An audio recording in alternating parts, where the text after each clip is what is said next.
Lifestyle Pirates with Big J and Adriano.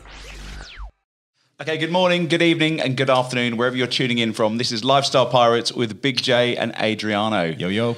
We have a special guest this morning, Nicholas Dogulin from Dogulin Digital. Good morning, Squire. Morning, guys. Nice to be here. Thank you for having me. You're Welcome. You're well and welcome together. Very well, and feel very welcome. Thank you. Awesome. Can we call you Nick? Yes. Awesome. Thank you very much. Lovely. So we're going to talk about online marketing, digital marketing, and the world and the Pandora's box that this is. Mate, first of all, Dogulin Digital, talk to us. Obviously, it's your second name with digital at the end of it. What is it? Basically, it's a full-service digital marketing agency that works on referrals only. Yep. And the way that came about, I was literally sitting in my lounge room with my parents now probably about 8-9 years ago. I couldn't really understand why, if you're at a full-time job, you get all your work done in a couple of hours and then you still got to hang around till 5. Didn't really make sense to me. So I'm like, you know what? Let me get out of that rat race and start my own business and have the freedom. And I went from working, I think a regular work week's 40 hours or so, and then ended up going to 80 hours, 90 hours very, very quickly, and realized it's probably the best thing that I've ever done, because running your own thing, having the freedom that comes with that, many stresses, a lot of debt initially anyway, but it's been the best thing, and I've been able to build it the way that I want to have it and the passion that sits behind it. And as I was saying to you guys before, my background is Italian, and with that comes a very strong sense of family. And when someone joins Dogulin Management Group, which has Dogulin Digital and Dental Rank within it, and we'll get into that in a sec, the first email they get is welcome to the family. Yep. If you're a employee, it's the same deal. It's welcome to the family. And it kind of builds around that. And that's why I also wanted to make sure that we don't do our own SEO. We don't do our own AdWords or any outreach or anything like that, for a very important reason of I get those every single day from other agencies saying they can do our SEO, and it is mind-numbing.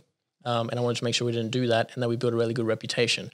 So for me, reputation is everything. And, you know, I'm only 8 years in, but it's going to take a lifetime to build a solid one. But I know that it also takes about a second to lose it if you do something wrong. Yeah. Which is also why it's so hard for me to scale it on the sales side of things, which used to be really important to me. I used to go, you know what, revenue's everything. And I realized revenue's not. It's the profit and the name that's behind it. And when people come to work for Dogulin Digital or its entities, Dogulin Management Group and its entities, or any clients are around, I want them to think of the business and not necessarily me, because it's kind of built around that. So it's taken me a long time, probably about 1.5 to 2 years to find the right kind of people. And they're experts in their field. You know, I've always decided I want to be the smartest man in the room. Most rooms that's quite easy to achieve. But I thought, you know what? You're very humble. Yeah, thank you. In the business world, so I've got guys that experts in their trade, you know, the guys that that do the AdWords in the business worked at Google for many years. The content writers, that's what they do day in, day out. And everything, I wanted to make sure that we built it. I don't limit talent by geography. So we've got team here, we've got team overseas. I try and keep it as much as I can here in Australia. Definitely the client management, the sales, all of that here is onshore. But there are super talented people overseas, particularly our development is here now, but we used to have it in Serbia because they're just insane when it comes to development over there. And that's kind of what we built, and it's great. Like we probably grow maybe two new clients a month, thereabouts, on either side of the business. And it's wonderful because we build a relationship, and it's all around relationships and building that, which is probably why it fits so well, you know, joining Bio, because it's that sort of sense as well. Yeah. So just to kind of pause, what is, for the layman out there, what is digital marketing? I mean, I did a marketing management degree a long time ago. I can imagine some of the concepts are the same. Yeah. Just the mediums are very different, and I can imagine the funnel's got a lot tighter in terms of the outreach and the targeting. Yeah. What is digital marketing? Great.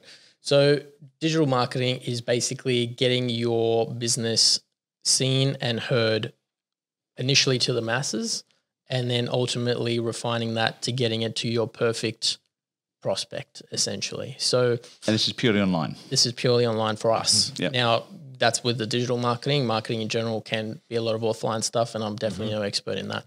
But with the digital marketing, the way that we start with any customer is saying, listen, we have to cast a wide net out, and we cast that wide net out only over a 90-day period, and then we refine it. So in Dental Rank, which is our dental arm of the business, we call it a Pinpoint patient acquisition system because we want to get Pinpoint, and you can get Pinpoint. It doesn't mean that you're gonna. It means you won't get the masses coming in, but you're going to get the perfect type of person in. So if you're looking for, if you want to grow your practice, and we have several of those that want to focus on the high end side of dentistry, we might only get them 10 new patients a month, but they're high quality and that works well. There's some that just want to do general dentistry. We get them tens, if not hundreds of new patients a month. It really varies. The great thing about that is we know virtually everything there is to know about dental marketing and now dentistry in general when it comes to the marketing side. With the Dogulin side of the business, it's a little bit harder, which is why we only restrict that to about 10 clients or so, because you're virtually learning a whole new industry. And we need to learn not only about the business, we need to learn about the owners of the business as well, and what are their goals, and how can we have digital marketing fit into that. We also then need to look at the market. We need to work out if digital marketing is right for them. Now, there's some industries that are obvious, such as your trade industries. That works really well on Google, which we'll get into a little bit later on. That's a can of worms we will open. That's a can of worms. Yeah, I'm looking forward to it. But then there's others that are super, super niche, and that great, you can get that exposure, but you may not get your ROI as soon as you anticipated. And so setting expectation in the digital marketing industry is probably the most important thing. Everyone wants to start digital marketing thinking it's a silver bullet, and it really is not. Well, I guess from what you've just said, my take from that is, if you get something, you would have two different businesses. So you've got something which is very transactional value, which I can imagine you can quantify quite quickly. So if someone sees an increase in patients at their dentist, at their surgery or their practice on the back of you, that's great.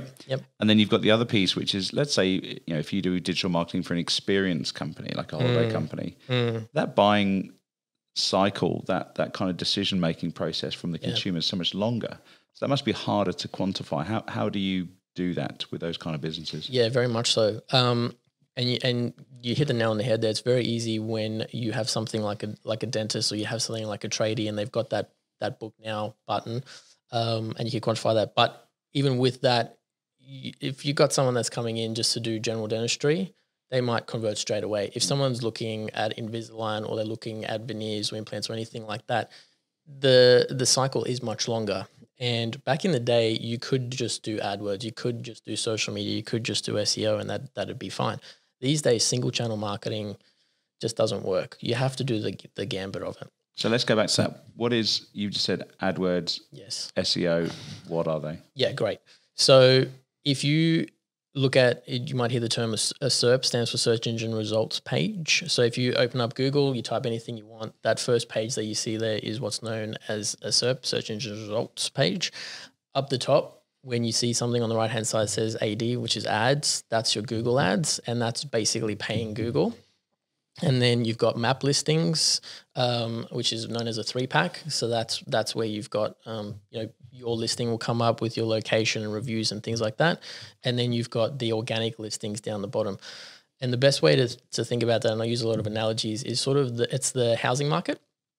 So if you can think of your ads like renting. So when you pay your landlord, you can stay, no problem. And you'll be up the top there, no worries, depending how much you pay in suburbs and things like that, right? The minute you stop paying your landlord, you're evicted. The minute you stop paying Google, your ads are gone off the internet. So if someone relies just on ads and someone else down the street is paying more money than they are to Google, and they have a better site that's quicker and things like that, you're really going to start competing. But if you then have invested the time, and it's definitely a long-term thing, on your SEO side of things, that's kind of like you bought a house. You've bought a house and you're investing time into it. So let's just pick a random number, and let's say you bought a house for $1 million. You're, great. That's debt, that's mortgage, that's fine. It's your property, but you're now spending that time to nurture it, to work on it, to do the maintenance, things like that, and ultimately then it becomes a huge asset. That's kind of like SEO. So once you've done all that work, you've got good content, you've got a beautiful looking website that's fast, that's secure. Ultimately, that's your real estate, and you keep it going by making it with consistency and relevancy. So what are people looking for in your industry? Great, let's build content plans around that. That's what we do for our SEO clients. Is we have 90-day content plans. So we write a blog, one blog a week is what's delivered. So we do all the research, the writing, the editing, making it around the keywords. And that's how you build it. And then ultimately what you'll see, it kind of stays stagnant. And then all of a sudden, boom, you're starting to hit that page 2, page 1, and so forth. There's a page 2? Pardon? There's a page 2? If you're looking to hide a dead body, hide it on page 2 because no one looks beyond page 1.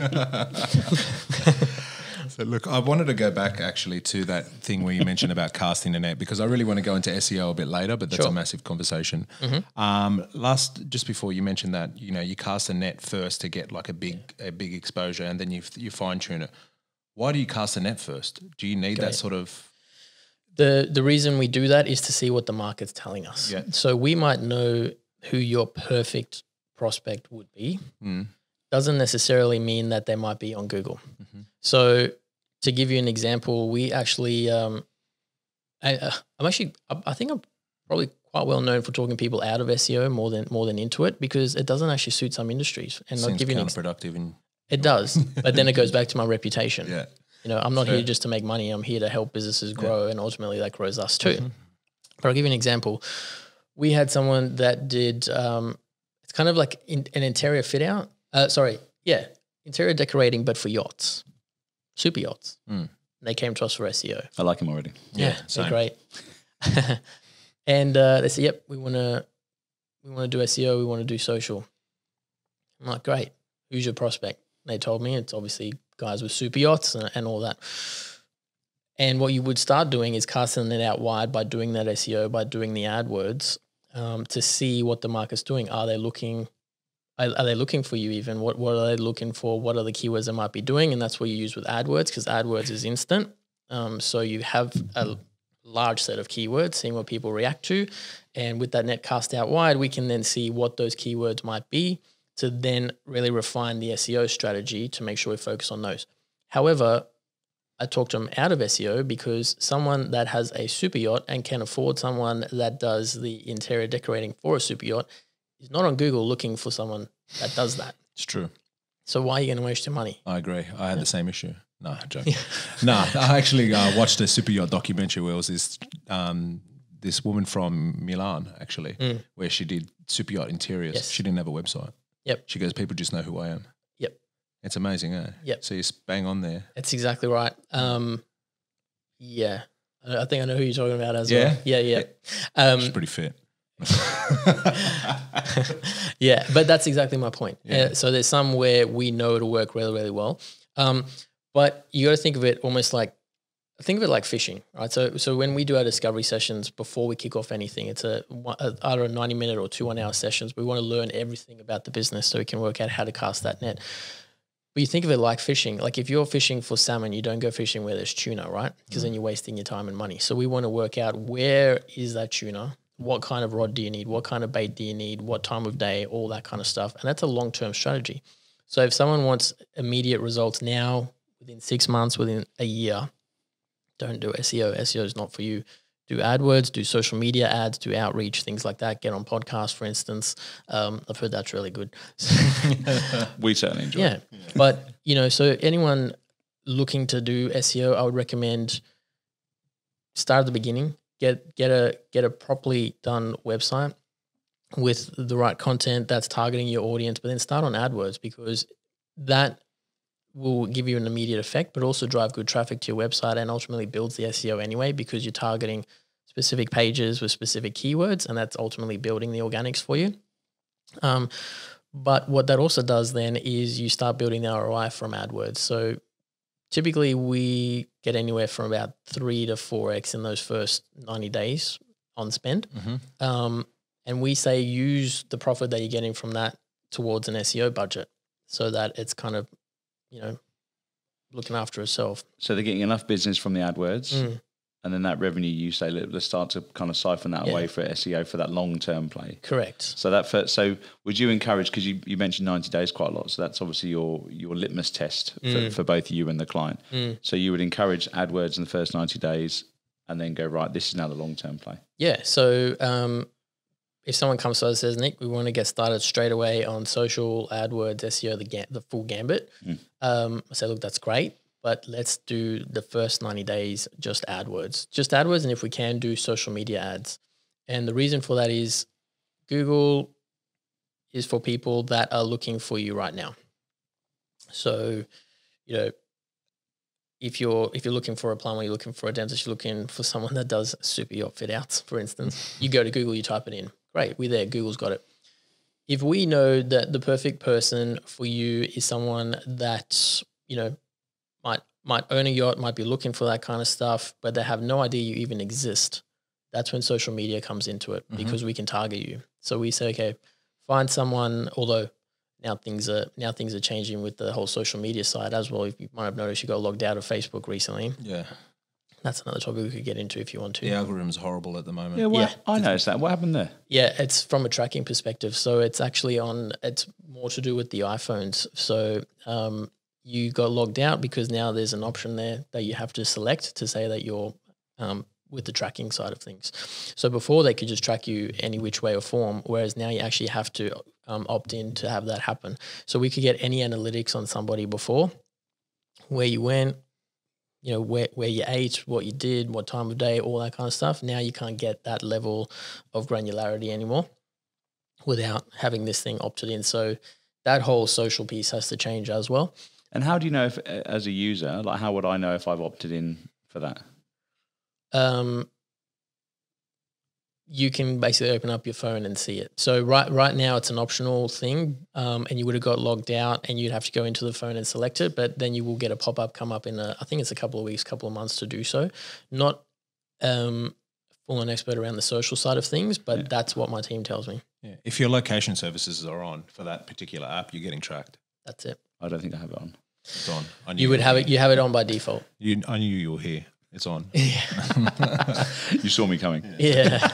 So I've got to ask, right? Because you mentioned the word organic a lot. Yes. It's not organic. Nothing on the internet was organic. Google first page is not organic. Yes, it is. Is it? Yeah. So why do you pay to be there? No. There's the ads and then there's the organic. So the organic is the stuff under the maps and the maps. But an SEO yes puts you on the first page. Yes. So you're paying for someone. So it's not organic. I see where you're getting to. That you're paying someone to get you there too. So it's not organic at all. You could do it yourself. Yeah. It's going to take you 20 years. Yeah. Or you could pay someone and get you there in a few years. I'm 100% I'm paying someone. Definitely. It's like storing wine. I'm starting to buy older wine now because I ain't storing it for that long. You know, I'll drink it. Yeah. So it's the same thing. First page is like drinking wine. Buy it stored. And a lot of people say, look, maybe I don't want to start doing, SEO right now. Maybe we'll look at it, 9 months down the track. If it's right for them. If it's right for them, we say, look, you should probably look at doing that now. I said, no, look, we might wait 6 months. We might wait 9, 12 months. You've got to remember, you're not the only one in the industry. There are others and they've started SEO. So they're always going to be 6 to 9 months ahead of you. So that's something you got to factor in. But if someone wants to come in and say, look, we just want to do SEO right now and their website is horrendous, we're doing them a disservice. So we will hardly ever work with anybody that doesn't have the website redone with us in some form. Okay, so you offer that 100%. service as well. It has to start with that. So we start with learning everything about you and the business and the market. And then from there, we start on the copywriting. So we rewrite the entire website. We then redesign the website with conversion in mind and good, aesthetics. And then we redevelop it and the speed, and then we host it for you as well. Typical speeds, usually sites that aren't really managed are anywhere from around 6 seconds load time to around maybe 10, sometimes more. We get it down anywhere from sub 1 second to maybe 3 seconds, with the benchmark being 4 for Google. You're right. So is it, am I right in thinking it's important to have, you can SEO and use you to drive as much traffic as you want to your website, but you've got to have a decent website. Got to have a decent website because... Yeah, otherwise you're bringing someone to a website and it's shit and it's going to piss them off even more. Yeah. But so if the best way to think about it, think of Google We started the conversation early. But think of Google as the world's biggest library. Now, back in the day when you used to go to the library at school or the state library or anything, you go to those reference dockets. Yep.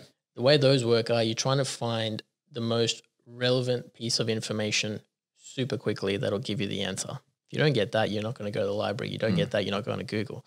So the factors that you got to consider into that is relevancy of the information on my website, the speed at which I can get that to people, what is the user experience, that actually encompasses everything as a user experience, and am I going to be able to tell people about it, which is the social sharing, which is the reviews, things like that. So all of that is factored into getting that organic listing. It's not something that just happens overnight or black magic, as some people like to refer to it. It actually, there's a huge strategy that goes on behind it, and we spend countless hours a month working on that kind of stuff. So is that what you mentioned on your LinkedIn?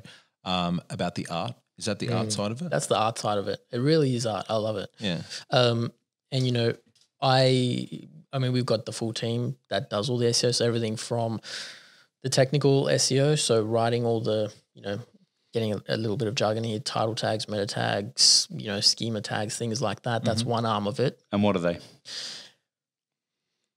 That is data within data, isn't it? It's metadata, big data, things like that. That kind of play into the SEO. And then there's the actual content. So you could sit here and write everything you want to list about a particular topic, but if you haven't structured it properly in terms of the keywords, in terms of relevancy, in terms of the metadata, so you've got a keyword, which is normally a title tag, H1 tag, and then you've got what's known as a meta, which is descriptors for humans. And then there's also descriptors for Google's bots that come in and track your website, for instance. Anyone listening, if they want to do their own SEO, I recommend to go to something called Surfer SEO, which is a tool that we use, and you can write an article and then it'll actually give you a sort of a dial as to how quote-unquote SEO it actually is before you put it onto your website. But that's the kind of stuff that we take into account. So when people write their own website and they come to us and they say, oh, we don't need the content redone, we've done it ourselves. Yeah. We start on that audit, give you a score out of 100. Most websites that haven't done SEO before, their scores usually sub maybe 30, 40. Those that have done it anywhere sub 60. And then, you know, the good ones are, you know, above the 60 or 80 mark. And we try and get that to that position within the first 3 to 6 months. So we don't actually loathe it. I loathe lock-in contracts. Yeah. I know my accountants, my lawyers, they all tell me you got to get the lock-in contracts. That's, you know, it's all in that. No, not really. Because if you do a good job, got a good reputation, and you're helping your customers, they're going to be around for years. We've got customers that have been with us. Well, we've been around 8 years. The SEO component of it only came in about 6 years ago, and we've had clients with us for 6 years. Yeah, nice. It's a testament. Yeah, and they're big customers too. Yeah, and if it's not going to work or there's no, you know, reciprocity there at all in terms of getting our name out there or even liking what we're doing or seeing value in it, why do you want to work with someone that you're not getting value out of or isn't, you know, that you can't give value to yourself? So, yeah. So tell me, why is Google always changing its algorithm? So you guys always have to continue, like, sort of be dynamic and move with Google's algorithm. Why do they always change it? It comes down. So we've got so one of the teams that we have on our SEO side is the R&D team, which is basically researching all those algorithm changes. And I know sometimes it comes out because of actually over the years. So that's changed a lot. So back in the day, you could keyword stuff. If you remember what that is, it's basically writing a page. You have black text for the writing, but then you might make some white text, and that's all the keywords. You might have the same keyword like 1 million times. So Google had to come out with an algorithm for that, which would change it for that component. Understood. Yeah. There's another one that came out a couple of years ago, and they give them some great names like Panda and things like that, which was awesome. But in simple terms, the reason why they come out is just to see how they can better the user experience, and so making that sort of the regularities around it. One of them was the speed, so making sure that the website had to have a security certificate also. Yeah. So speed and security. So there's little things like that they come out with, and there's only about 2, 3, maybe 4 people in the entire world that know what that algorithm is. Everything else is a guessing game or trial. A lot of power. Yeah, a lot of power. Yeah. So did I also do it for so people don't find like a what's it called? A way to like a backdoor or shortcut. Yeah, like, and they can just exploit. Yeah, so there is that. So there's 3 arms technically to SEO. There's white hat SEO, which is what we do, so full ethical SEO. Then there's grey hat, which is kind of you tweaking on that backdoor sort of thing. And then there's the good old black hat SEO, which is when you get people doing SEO for $250 a month, guarantee it's black hat. And what that is imagine the room we're in now, or any room really, and you've got maybe 60, 70 machines on the same network. Yeah. And they all ping in your website. They all ping in the website, ping in the blog post, all that kind of stuff. You're basically creating a cluster of these things pinging your website. Isn't that like DDoSing? Denial of service. No. Well, no, that's shutting down the website. This is purely just pinging it to get traction, to show Google that it's actually got relevancy when it really doesn't. And if Google doesn't pick up that one domain doing that, or that URL doing that, then you're fine. Then you all of a sudden see your listing go from basically off the internet to page 1 within a week, and you're like, wow, this SEO agency is great. They got us here on page 1 within a week. That's alarm bells for me. Yeah. Because what happens, and it's happened a lot, and we've had some customers come to us for it, is once Google does find that and they shut it down, your site can basically be off the internet for 8 years. Wow. Yeah. So they'll just restrict. Yeah, they'll just restrict it and they go, yep, you've tried to cheat us. We'll either throw you down on page 50, 60, 100, or you know what, we'll actually shut down your entire... Isn't that a bit too much power for, let's call it big tech, to be able to shut down someone on the internet? You know, you're silencing someone on an open platform. But they've been cheating. Fair. Why do that? Someone down the street. Is it cheating though? They're just getting themselves, they're exploiting the algorithm to get to the top of Google. Yeah, but it's not really cheating, is it? Well, not really. You use the key word there, which is exploit. Yeah. Why does anyone have to exploit anything? Exploitation isn't always illegal. It's unethical maybe. Yeah, comment for another day. Yeah. But no, what I was getting to that is imagine some guys just started, he's got a pretty shitty look. Are we allowed to swear on? Yeah, man, I'm the worst. I'm containing myself. Yeah, I'm a mechanic, mate. Trust me. I'm surprised I haven't dropped the C-bomb. No, I promised John I wouldn't do that anymore. So yeah, Mum. He actually did. He did. Lost my train of thought. Oh yeah, so imagine you've done it all ethically. You've taken your time. You've built some great content, all that kind of stuff, and then old mate down the road comes along and goes, "Yep, I'm just going to get like 50 or 100 machines right now and ping that and get my content up there straight away." And Bob's Jungle, I'm done. Great, got all this traffic. The traffic's going to come to that. It's going to make absolutely no sense whatsoever. And this guy has blood, sweat, and tears trying to get his website working, and it's not going anywhere. So I reckon in some sense of the world, and this is by no means gospel, but Google probably would look at that and go, man, those guys are trying really hard to get their listing up there, and here's this guy with 50 or 100 machines in his bedroom, and now he's number one on Google simply because of that one factor. That's scratching the surface. I'm trying to keep it as basic as possible, but that's kind of one way around it. I have a feeling this whole conversation is going to be tipoftheiceberg.com. So I think we're going to be a nice. Yeah, there's I wonder if that's free. Yeah, look up that domain. Let's look it up. Yeah, look, a lot of what I'm talking about today is definitely tip of the iceberg. We'd probably have to have, maybe a 2-day, 3-day podcast in order to get everything out. Get the beers, John. Wonderful. Negronis, please. Stop it. Let's do it. So how reliant are we on Google in Australia? That's a great question. Because exceptionally. Looking up SEO stuff on YouTube. Which is owned by Google. Yeah. It does mention the percentage of Australia. It's like 90-something% of search engines in Australia are Google. Yeah. So. Correct. And if you look at the new machines that have come, I'm a Mac user myself, but. I won't hold that against you. No, that's okay. Most people that don't own Mac and don't understand it say that. That's all right. I've got both, so there you go. Good. You definitely want about conviction and decision, I can see. I use one for music and one for games. Yeah, great. That makes sense. The music with the Mac and then games with the PC. No, other way around. No, I'm joking. No, you're right. But what I was going to say with that is the new PCs that are coming out are making the Bing search engine default, right? So it pisses me off. I deleted it now. I just don't use Edge anymore. I use Google Chrome. Correct. So that's what most people do is they download that. So from SEO, there's also doing SEO on the Bing search engines and doing ads on Bing too, because it takes a small percentage. Yeah. Now, if you can imagine a huge pool of people, i.e. on Google, that you're trying to get your ads and organic listings for to the top, over a huge pool takes a long time. But on the Bing search engine, there's less people, so you can get up there a lot quicker. Yeah. But the ones using Bing typically are of the older generation. Yeah. Yeah, Can't because stand it on their computer, and I don't know how to change it. yeah, it's exactly it. So we're open here. Yeah, good. Yeah, good. Trying to be as green as possible. Yeah. So yeah, and that's the search engines that will then take over. There's also the new search engine called DuckDuckGo. Yeah. DuckDuckGo. DuckDuckGo. Yes. What happened to Yahoo? That's the Bing side of things. Oh, is it? Okay. Well, Yahoo doesn't exist anymore, but kind of Bing took that over. Right. I actually wouldn't be surprised if this whole Google thing gets exploited and then Yahoo does come back. Yeah. Who knows? We'll see. It's making a comeback for sure. 100%. So to answer your question, 100% reliant on it. Yeah. Anything you do, just Google it.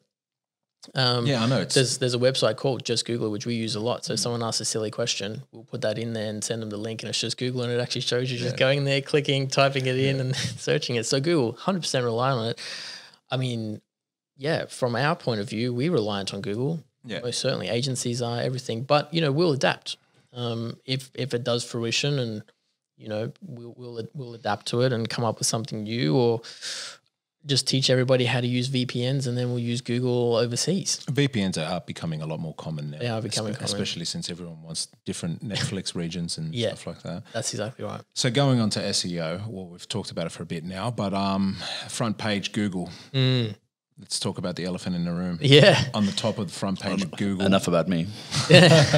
On the front page of Google at the moment, there's a big box that says something. You click on it and it goes to YouTube. And it's got Mel Silver, who's the managing director of Google for Australia. And she's talking about, I'm going to have to read this because I'm bad. Recently, as a box on the top of the search, she's talking about a new law that is being introduced. The new law means that Google will have to pay certain news companies to show us links to their stories. Mel continues to say that paying for links breaks how search engines works and undermines how the web works too. Yep. Like, this is massive. And, this is kind of what I was alluding to throughout this entire podcast, which is the last bit that she said there was, this is undermining the way that search engines work. That's the whole organic side of things. Is if you're doing a good job and you've got good content and it's relevant and it's consistent, Google will display it. But now what's basically happening is the news moguls, they're all kind of saying, well, no, if you're going to be pointing people to our news listing, we want to get paid for it now. Even if they might not click on it, just for you listing it there, we want to get paid for it. Yeah, and I'll give you an organic example that everyone can sort of relate to. Imagine that your friend asks for a coffee shop recommendation, you tell them, and then you get a bill at it because you've mentioned it. Yeah, it's just simply mentioning it. That's crazy, eh? It's super crazy. And I mean, it's interesting.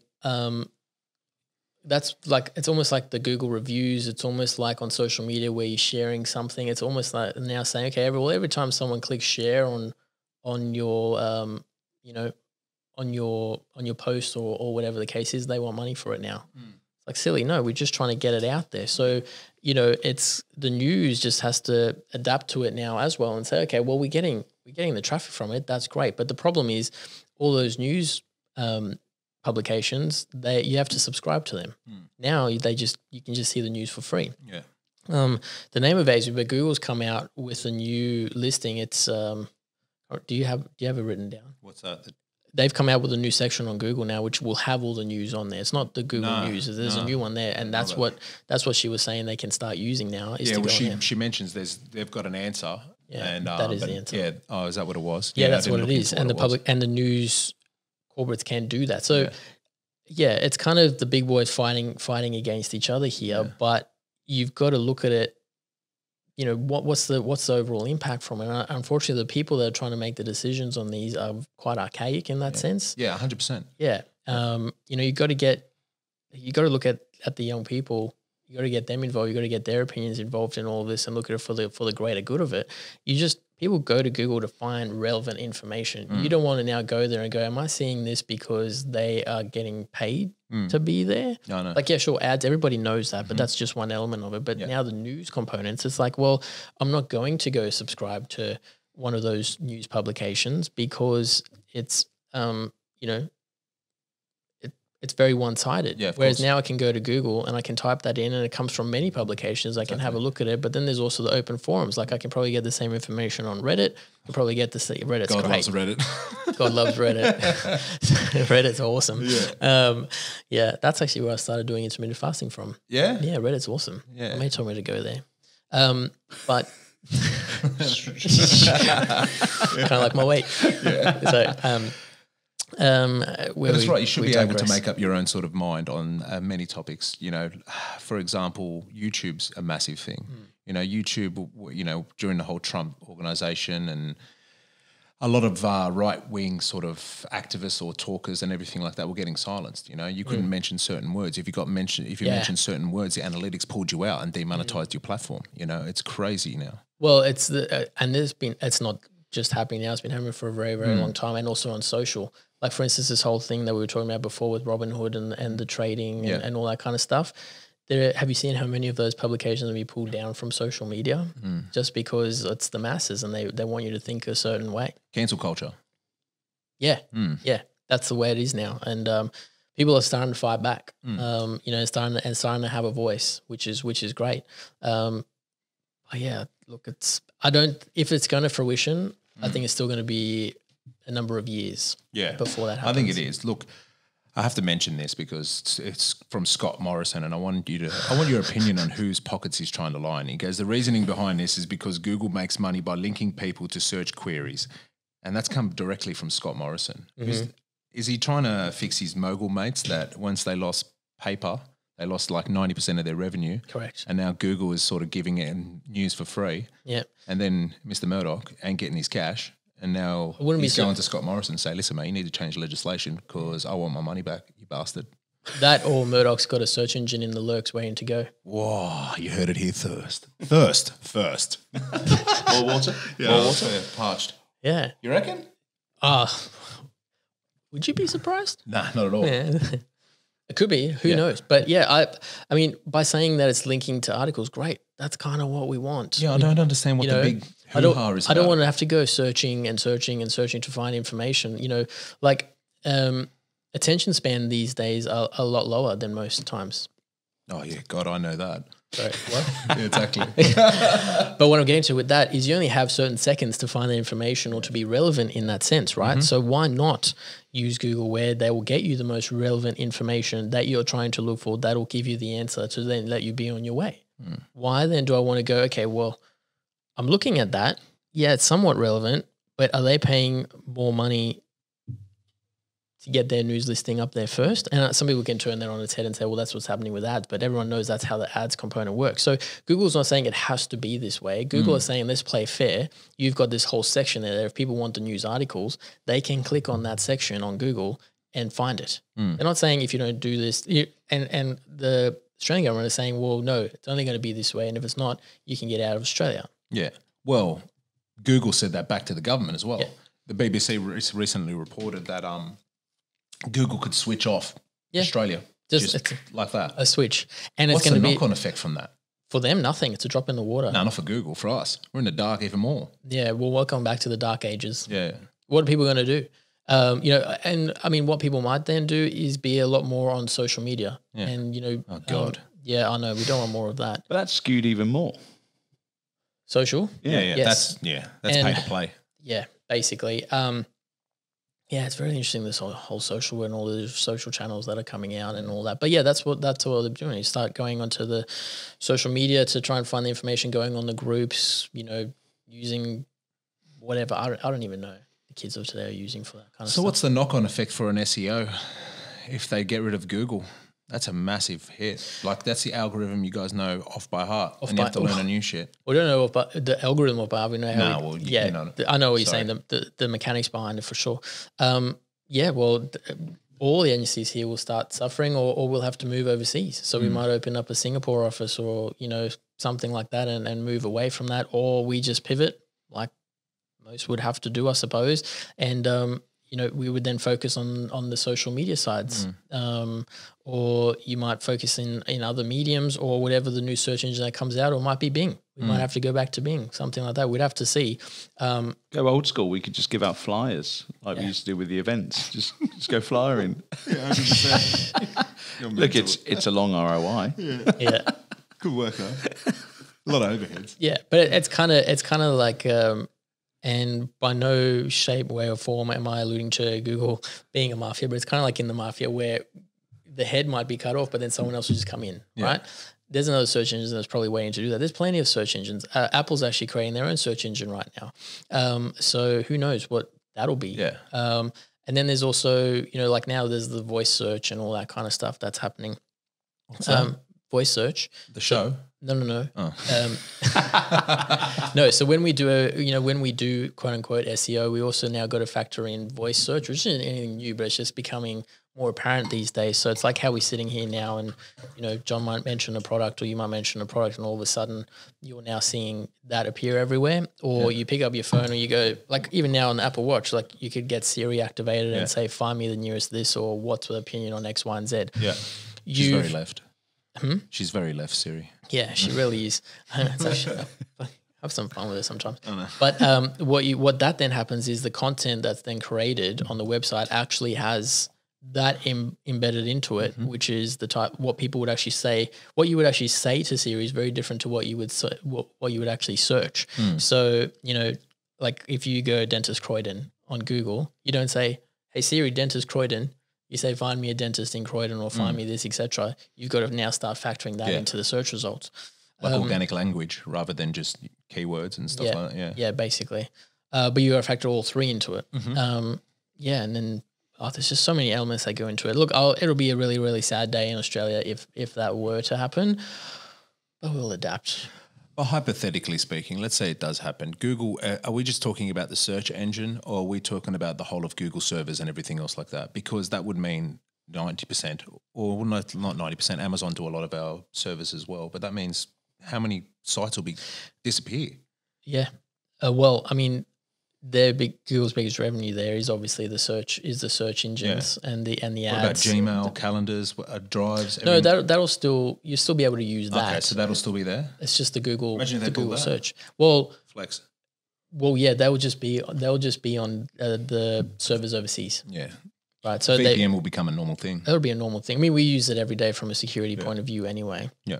What's VPN? So VPN is if you open up your computer, you use something like TunnelBear or whatever the case is, you would log into that and say, hey, actually make me look like I'm in Singapore, or make me look like I'm in the States, when really you're sitting here in Piedmont. And we're not talking filters here. And then you get, by the way, if you put a VPN here, you can get Netflix from America, which is hectic. Yep. It's really good. It's good. Good That's shows. What VPN is. It just makes your location somewhere else. So it stands for Virtual Private Network. So why did VPN start? Do you know? Why? Security reasons? Or avoiding security? I think both, Yeah. really. There was actually, I don't know if you heard the story, it was in America.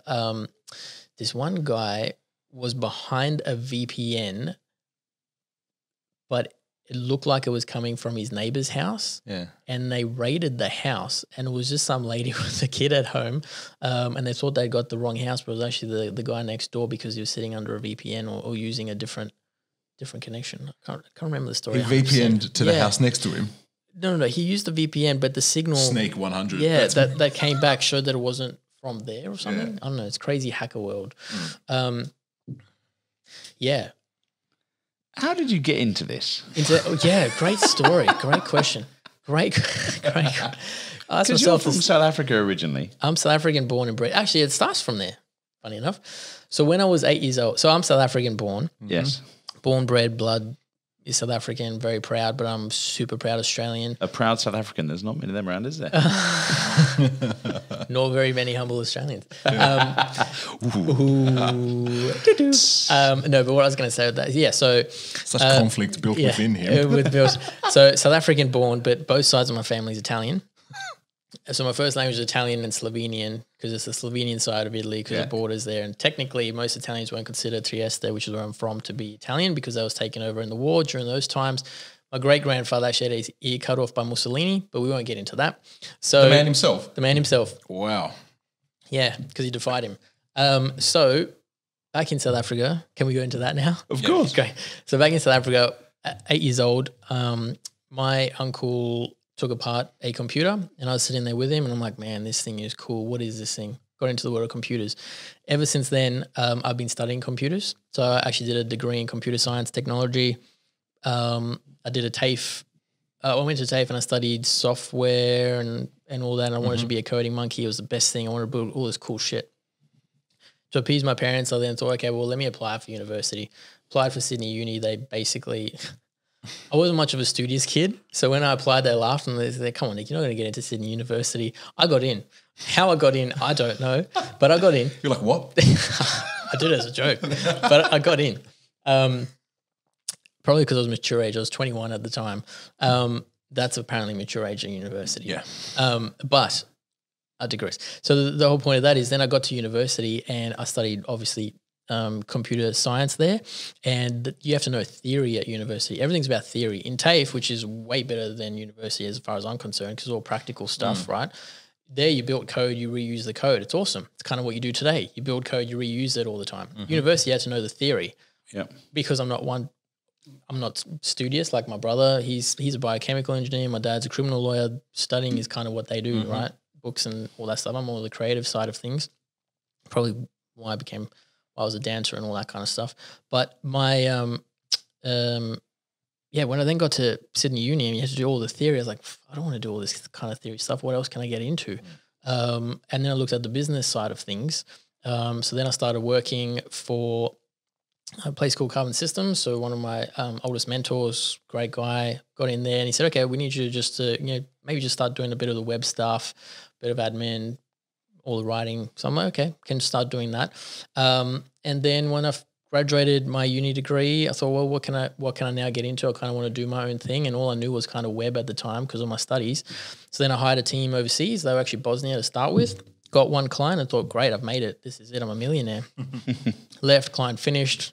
And then that's when my new world kind of opened up, went into crazy debt. And anyone that gets into business, I kind of tell them, I say, the first things you should do is get a really good lawyer, a very good accountant, a bookkeeper, and a mentor. Because I had none of those. And I had no idea what to do. So I saw all these shiny objects like, get Infusionsoft, now known as Infusionsoft, and all this stuff, and email marketing and all that. I didn't even have a customer. Didn't have anyone to email market to. So I had that. So I had my web team. Building websites, found people randomly, never did our own SEO from the beginning or AdWords. Didn't even know that stuff existed. We just did web. Then I thought, okay, well, you build a website, you deliver the website, that's it. But how do we get recurring revenue? And how do we get people to see these awesome sites that we build? How do they get there? So I did my research, found out it's SEO and AdWords. All that organic stuff. So I looked up, well, I could hire people and I could build a business around it, or I could just get someone to do it for me. So it's what's known as white label, which means you use somebody else and you take a clip on the top of it and they do all the work and then you just manage it. So I worked with a few. There was ones in London that I worked with. Time zone was a bit of a bitch. So then found some around here, and there's a company that was called eBrands. Global company, been around a very, very, very long time. The teams based out in India was most of them, but they had an Australian base. So I started working with them. We kept doing all the web stuff, and then they would do the SEO, the AdWords, social media. We would manage it, but I wanted to focus just on SEO and AdWords. And then what ended up happening from there, after using them for a few years, is the guy that ran the Australian office here became not a nice guy, became a bit fraudulent, and took their money and all that kind of stuff. So they shut it down. So all our clients then weren't having all the SEO AdWords stuff done, and the CEO actually called me from overseas and he said, Nick, look, you're one of our biggest clients and resellers over there. Do you want to take this over? Which is, at the time, you're like, wow, this sounds pretty cool. So we did. So we took that over, and then I ran that. So we're running a full SEO AdWords division overseas, doing all that and helping agencies grow. So this was now is a completely different angle. It's great. Our customers now on this arm of the business is other agencies wanting to do this and grow. But what I realized is the agencies that we're helping to grow to do this were guys that weren't mature agencies. These were guys who wanted to get in the game. So I ended up consulting to them and doing all this stuff and really diluting, what I was doing, and our other customers were suffering. So then I thought, okay, well, this isn't working. Let me go back to what we were doing before. So I sold that off, and then just focused on the Dogulin and dental arm. during that time, my best mate, still best mate to the day, who now works at Mosman Fine Dental, he approached me and said, Nick, I know you're doing all this stuff. Do you reckon you can do it for the dental practice we work at? Dental practices need marketing. I don't even know that was a thing because I never needed dental because I always went to him, right? So I never had to search it. And I said, okay, we can have a look at it. So I went in there and I literally just do what we did in our own agency. So I looked at it, understood what they wanted, redid the website, redid the copy, started on SEO, AdWords, social, and we basically took that practice, which at the time was a 3-chair practice. We took them from 20 patients a month recurring to 90 patients a month recurring, and they had to move location because they needed to fit in 2 more chairs. Wow. So that was the first one you really cut your teeth on? Yes. Yes, it was.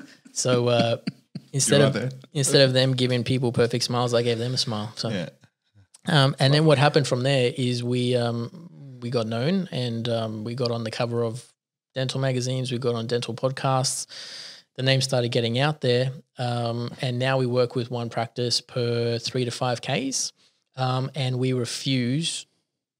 definitely refuse working with a practice in the same vicinity as another one. And we've had that. We had one, we work with one in Bellevue Hill. We had someone that literally wanted to sign on the dot that day, and we said, look, we would love to work with you, but we work with the guys down the street, and they all know each other. It's a very small community. Yeah. And we said, no, we can't work with you because we work with someone else, unfortunately. And what ended up happening is they referred us to someone ages away from them, and that's kind of the reputation that we're building. And I suppose it stems from my dad as well, because he's a criminal lawyer. Ethics is huge with him, and something he's always told me. He's the only person I've never won an argument with in 35 years. I think it now, as of the last 4 years, actually, there's another person, that's my wife, so I never win that argument. Even though I think I'm right, but I'm really not. Standard. Yeah, pretty standard. And just so you know, that's going to continue. Yeah, no, that's fine. That's fine. I like eating. So that's kind of how that grew. And now it's just the dental and the medical arm of the business. So we work with dentists all across Australia. Yeah. And now it's expand into GPs as well as veterinary clinics, physios, chiros. So the business that started as Dental Rank is now just called, I think we called it MediRank. So we used to have Dental Rank, Car Rank, Vet Rank, all that. But the arm used to be Med Rank, and now we call it MediRank. And now we're going to target all that stuff. And then our Dogulin clients that we have, we are really, really particular on who we work with now. So they got to be an established business that have done marketing and just want to do better with it, not use it as a silver bullet. They have the budgets that they want to do. The expectations are set right. And we know that, great, we can invest time into that to learn it. And we can just do this arm. So if you've ever watched the movie, The Founder, Ray Kroc, McDonald's, that's what we do with Dental Rank and MediRank is we've got this system and it works and we know it and it's great. It's nothing revolutionary. It's learning about the business, doing the discovery, starting this tactic. I won't go into it because obviously that's our system. That's your IP. That's our IP. That's your secret sauce. It's a secret sauce. But we do that. And if a dental practice comes to us, we can implement that and we know we'll get it. Yeah, sure, it tweaks a little bit here or there, but my team know eyes closed. We come in, boom, we'll get you those results. And that's awesome. And when we do the discovery with the dental practices or medical in general, there's questions that we ask them, sure, but we typically will know the answers to it already in some form of way because we do this day in, day out, and it's great. And the best part about it is dentists, medical professionals are very, they're affluent people and they know their shit when it comes to their trade, which is awesome. Tip my hat to them. But when it comes to marketing and sometimes even business, they didn't study any of that at university, and it's kind of falling by the wayside. So we come in and say, okay, great. From a marketing sense, consider us your marketing partner almost as if we're there. We'll take care of all that stuff. And then what leads into that is the thing that I love most, which is networking and people, is I know people now that help build practices, that help when we do the call recording and we go through that with them. We've got people that can come in and help you enhance those calls. We've got someone that can come in and do their insurance. We've got someone that, hey, you know what? We've grown your practice to the point you have to look for other practices or want to buy more practices. Introduce this guy, which you introduced me to him, a couple of them. Yeah. So we have that arm. Then there's someone that goes, hey, Nick, do you know, so the BNI days, that first practice that I had, I introduced him to half of our BNI chapter. Yeah. And he's a Nick, how do you know all these people? I'm like, BNI, it's great. It's awesome. So introduce them to lawyers, introduce them to fit out people. They need pamphlets done, they need cards done, all that kind of stuff. So you become that go-to industry. And these days I'm seeing so many dental marketing guys pop up out of nowhere on Facebook, and they got all these stories and they got all this stuff. I'm like, that's cool. You'll never see us popping up from the ads sort of sense. We're going to start our, social organic side of things just cause. But yeah, they're just popping up everywhere. And everyone asks me, who's your biggest competition in that space? I don't feel we have any. I don't feel there should be competition in digital marketing at all. There are way more businesses out there than there are specialists doing what we do. Yeah. And at the end of the day, I'm here to help people. So it's like, what's the legacy that I'm trying to build? I'm trying to build something that's awesome, that's sustaining, that when I'm on my deathbed, I go, man, look at all the businesses, look at all the people we helped. And what resonated with me, it was a few years ago, actually. I looked at it and I sat back and I meditated on it. And I was like, wow, I'm not purely just affecting myself here or the business, but because we B2B, which they then are B2C, obviously, business to consumer, I'm looking after my agency. So I'm looking after my family and the agency, but there's my 14 staff at the moment. So I'm looking after them and their families, but we're also looking at our customers and their staff and their families, and then the people that come to them to make sure that we send those people to a great dentist. So even though you might be a dental practice that's coming to us that wants to work with us, unless I think your dental practice is top notch and doing quite well, I don't want to make you look like something online and then it's not who you are when people come to you. So there's like a lot of pressure and a lot of stress on my shoulders that doesn't get spoken to. It's like, have you ever watched the movie Fury with Brad Pitt about the tank in World War II? No. Okay, well, hopefully people have. But what someone has. Yeah, what I was going to say with that though is like he rolls in, right, and he's sort of like the captain. He runs that tank, and there's guys that work for him. And to his team and to the staff, like he's there, and he's like this guy.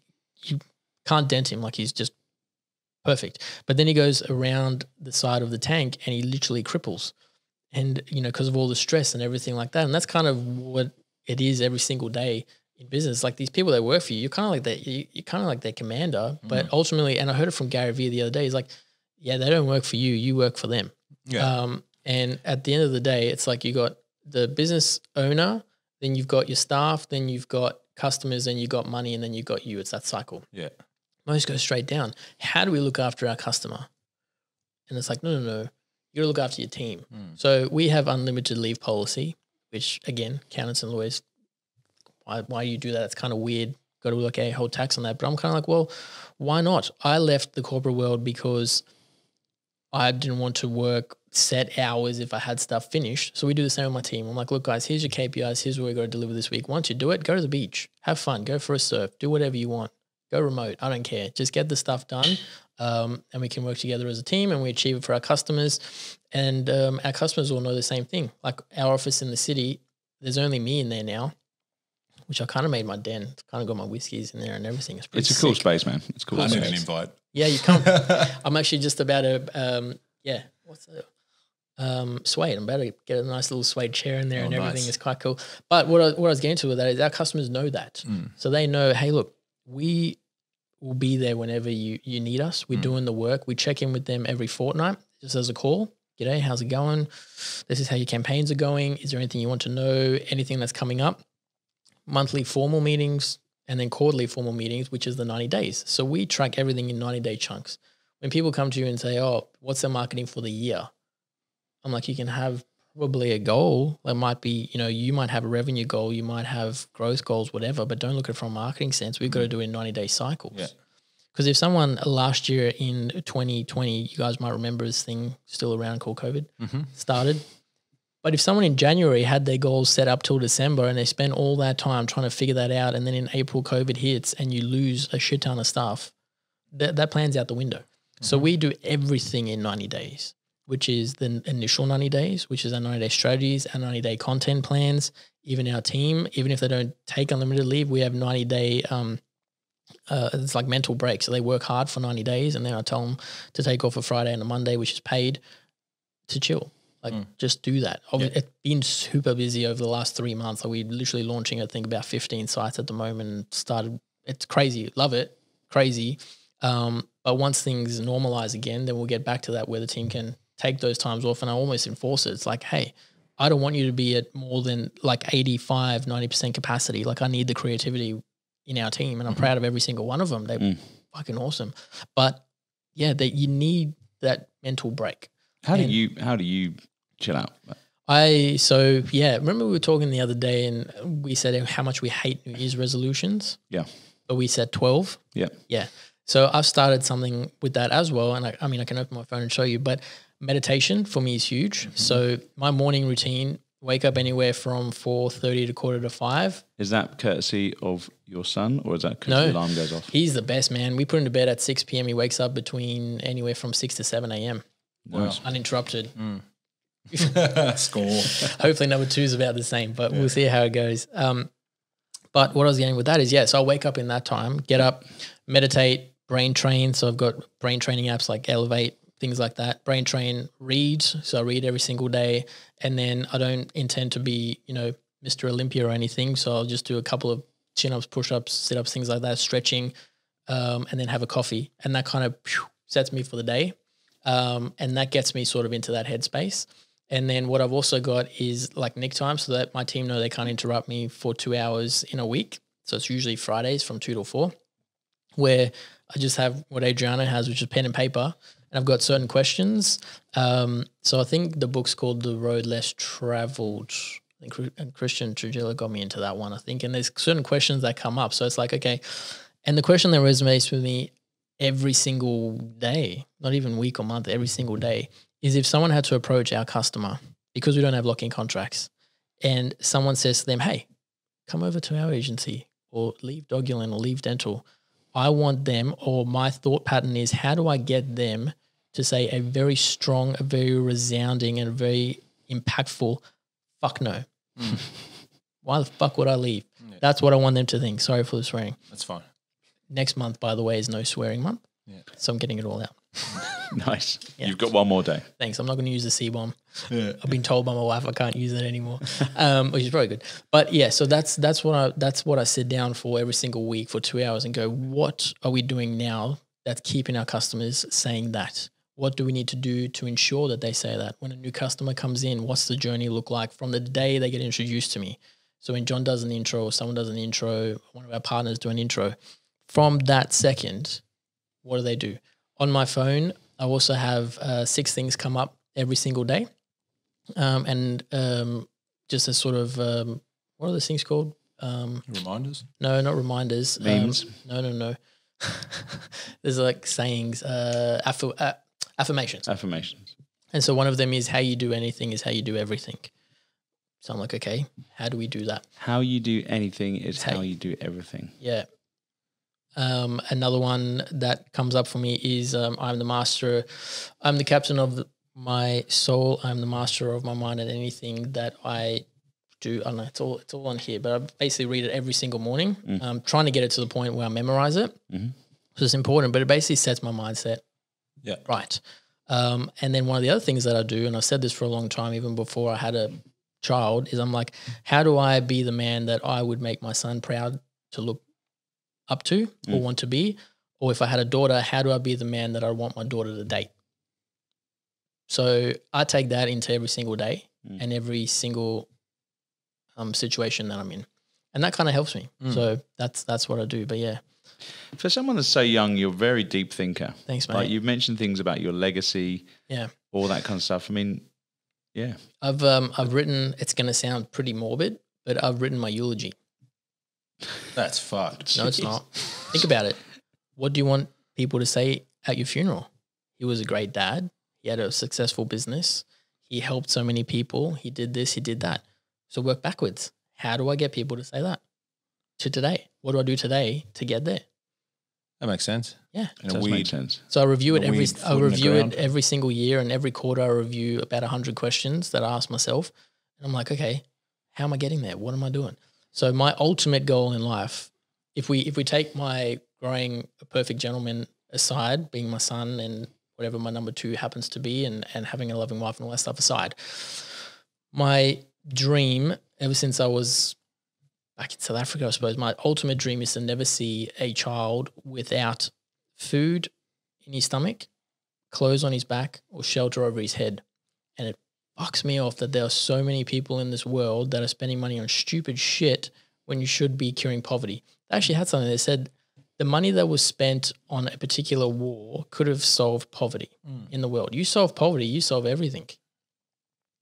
Yeah? You solve starvation, you solve everything. People are happier. So I don't fucking get it. Yeah. And so my dream is to do that. And my secondary dream to that is to give away 80 to 85% of my wealth. You know, how do we do that? What do we need to do? I'm nowhere near it, obviously, but how do I get there in the end? And that comes back to that eulogy. And it's like, if I sit there on that deathbed and people say this, I'm a proud man. Yeah. So that's mega. Thanks, man. Well, I think that's bloody fantastic. I'm speechless. Jesus. I think that's a bloody great way to wrap it up. Thank you, mate. I'm going to wrap it up with my question. You got a table booked for 4 people. A table booked for 4 people. You're one of them. Who are the other 3 people you'd have at dinner? And why? And they can be dead or alive. They can be dead. Obviously, they're alive, but they can be dead as well. Yeah, cool. One would be, well, definitely Elon Musk, for sure. Nice. The whole South African thing. Another proud one. Yeah. Freddie Mercury would be another one. Nice. That's pretty, man, that guy's a legend. Yeah. That would be 2. Be pretty awesome if you could get Jesus there. That would be sick. Second time we've heard JC. Second time JC, Jesus Christ, man. Built everything. Yeah. That guy, legend. That's it. That's 3. You said... you're the 4th person, unless you didn't want to attend. I think I'm asking that question wrong. You are. Yeah, you are. So there's, you got 4 people at the table. Yeah, one. No, I think you said you got 3 guests. 4 people at the table, 3 guests. Oh, 3 guests. Yep. So Elon Musk, JC, and Freddie Mercury. Freddie Mercury. Awesome. And if one of them couldn't attend, then Warren Buffett. Oh, good old Wazzy. Nice. Good man. Mate, how do people get hold of you? How can they find you? Yeah. First page Google, isn't it? That's it, mate. If they're still around. Yeah. By the way, so this podcast, this episode in particular, is going to be on the first page, yeah? Of course. Yeah, 100%. Nice. I'll black hat it. LinkedIn is always the best for me. Yeah. LinkedIn, or they need to join bio so they can find me every single month. I'm always first to RSVP, man. You are always first to RSVP. People. I love people. Yeah. It's the best thing. Networking. How can we help someone? How can they help our customers? So yeah, LinkedIn. I'm the only one in the world, and I'm not saying that to have a big head. I am literally the only Nick Dogulin in the world. So just search that on LinkedIn. You'll find me. Awesome. Wow. Well, mate, thank you very much for coming along today. That was awesome. I really enjoyed it. Yeah, I loved it. This is great. Yeah, nice. More people should do it. This is fucking awesome. So thank you. Thanks for coming on. Thanks, guys. Cheers, buddy. See ya. Appreciate it.